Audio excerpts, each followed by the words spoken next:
Hey guys, tonight I'm going to try to do a little video of tying the deer hair bass bug. I've never done a video like this for the deer hair thing, so liable to end up with some cut hair or cut thread or who knows what. First thing I'm going to start off with is a stainless, a saltwater fly hook. Doesn't make a lot of sense to me to go through the trouble to tie a deer hair fly that's going to take a little bit of effort to do and then have the hook rust out. So first off, I'm going to start off with a SP11 Gamakatsu hook. This is let's see, it's SP11 3L 3H. Really good hook, has a nice wide gap. It's the perfect bend. A little bit of nice room for a decent sized deer hair popper. So I'm going to start off with 210 GSP thread. This is really strong stuff and can put a lot of pressure on the fly. I'm going to start off, and a lot of the trouble that people have with the deer hair fly is keeping that hair packed backwards onto the hook. So one of the things that I learned from Ed Lash that really kind of changed how I do things, and it's made a huge difference on tying these, is one thing he does is he starts off on the bare hook and goes ahead and closes off the hook eye. That way later on that thread can't get into the hook eye, and also when you're fishing it, it makes it so that there's no likelihood of that leader material getting back out of that eye, and it just eliminates some of the problems that you might have. But then what he does is he goes ahead and lays down a thread base. So what that does, when you're packing the deer hair, it gives something for that deer hair knot to grip on. When you pack it backwards, it'll make it so that it doesn't slide forward when you let go of the pressure from the packer, which it's kind of standard now to use a Pat Cohen's Fugly packer. This thing will eliminate a lot of hassles and a lot of trouble when doing really heavily packed deer hair flies. It's a must-have. For the longest time I was like, man, I could probably do just as good with a pair of smooth-jawed needle-nose pliers or something along those lines. Nah. Once you use it and once you figure it out, it's something that you must have. And the next thing is he'll take and use some super glue on that thread base to lock it in place. Doesn't take much. You want to just make it so that thread base is there and not going anywhere. Okay.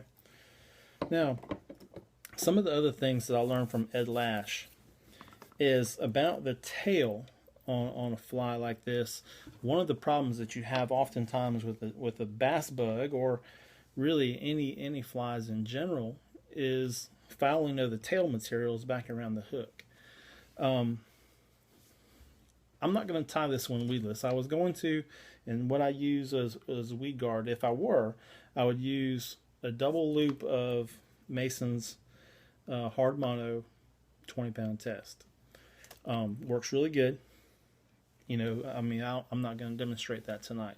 But what I'm going to show you, one of the ways that Ed eliminates a lot of the fouling of the tail materials is by using bucktail as a base. And what that does is it kind of creates a bit of a core back there to use as a prop, is I guess the way you would say that.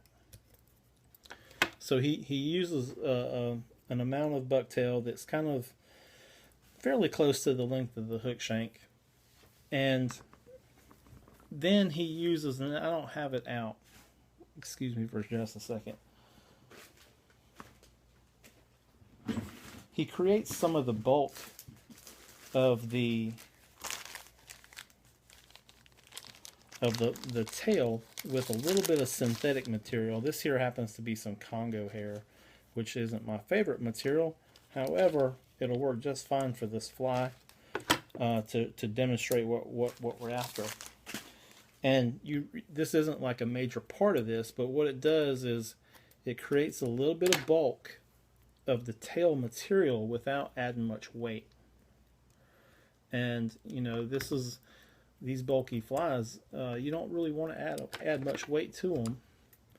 And like marabou and things like that, if you're not careful, they can add a significant amount of weight once they're wet and make them a little bit heavy to pick up. So there you go. You got a little bit of bucktail and a little bit of the synthetic material. We're going to tie that down really nice and tight there, working kind of just about level with the, not level, but even with the barb of the hook. Again, we're going to use a little super glue here to kind of lock that base down, because later on we're going to be pushing against that thread base when we're packing the materials down.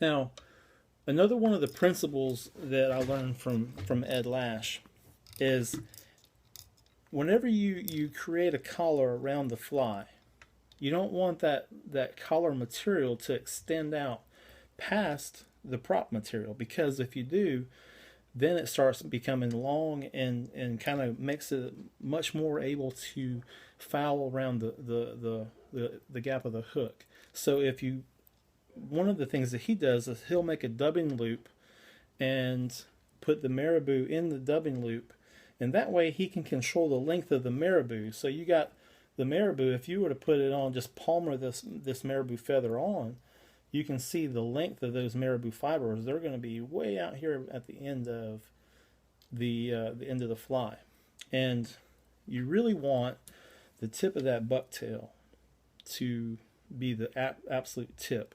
So you know, you want to control the length of the marabou by stopping it short about right here, and you can do that with a dubbing loop, and that works really good.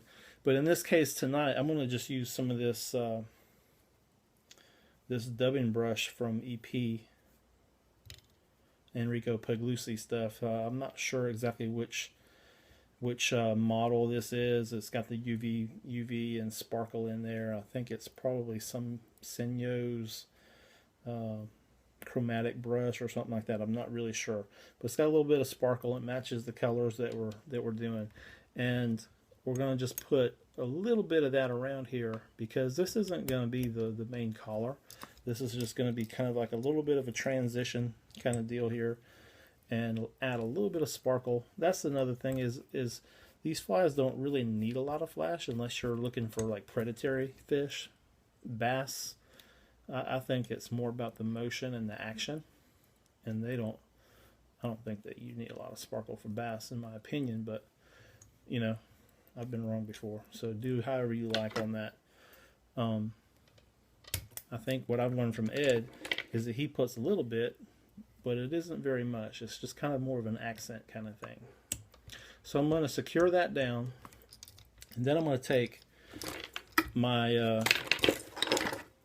really killer dubbing brush that Kirk Dietrich made for me. This thing is wicked.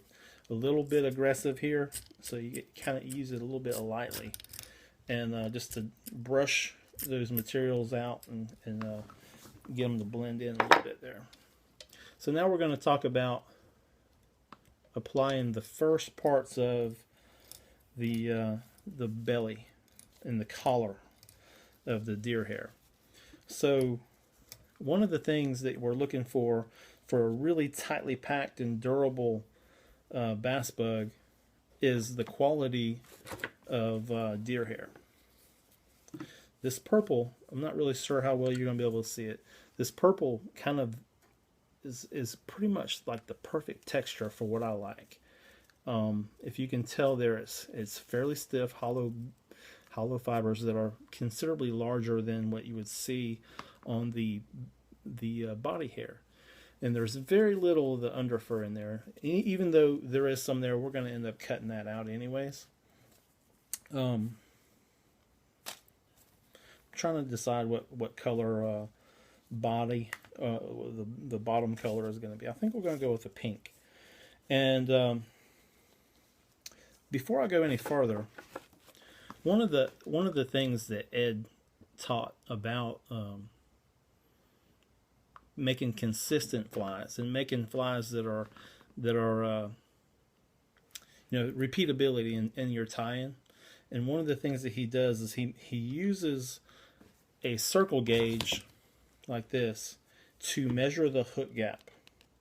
And then from there, he takes and cuts out a template of soft plastic material. It's not, like a margarine lid or something like that, Cool Whip lid or something along those lines. And he cuts out a circle of that material that corresponds with the hook gap. And what that does is it gives you the proper proportion to use as a template later on. He puts that over the front. And by doing so, you have an even amount, top and bottom, to begin trimming the fly.